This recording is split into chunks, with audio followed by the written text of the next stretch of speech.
Madame Gerbert, vous avez la parole. Nous sommes moins de 200 nous sommes moins de 200 dans cette assemblée à voter et ils ont été plus de 35 000 à signer cette pétition pour dire non à ces nouvelles subventions aux chasseurs. 60% des vertébrés ont disparu de la planète et vous ne vous intéressez qu'à une infime partie de la biodiversité, les volatiles et les mammifères. Vous continuez à considérer la nature comme une ressource à exploiter sans limite.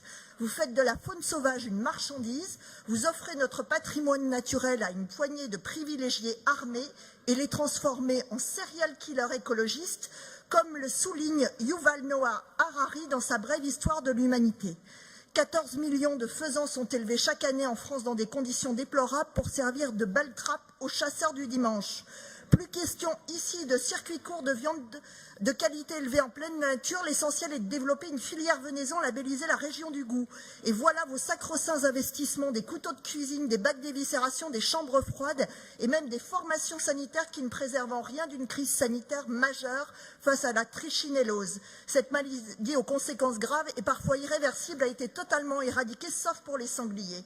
Maintenant que les investissements sont faits, rentabilisons, élevons, tuons, commercialisons des tonnes de volatiles et gibier en tout genre. Vous qui voyez le nombre de chasseurs baisser chaque année depuis 70, vous trouvez là quelques arguments pour en rameuter de nouveaux.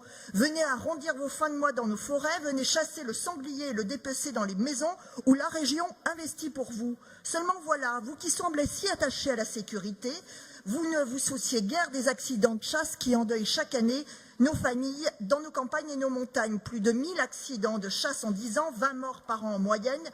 Plus on sortira les armes, plus ce bilan dramatique s'alourdira.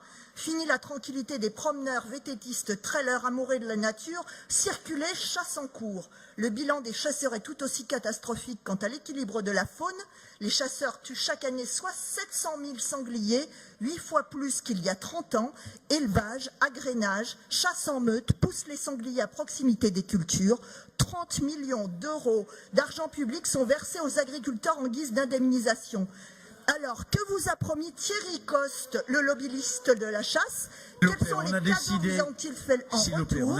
Les Oralpa ont besoin de savoir, monsieur Meunier, ce qu'il vous a promis, alors même que la perte des services écosystémiques menace la survie de l'humanité. C'est tous ensemble que nous devons faire face à cet enjeu. Chasseurs, amoureux de la nature, environnementalistes, chercheurs, mais tous avec une fleur au bout du fusil.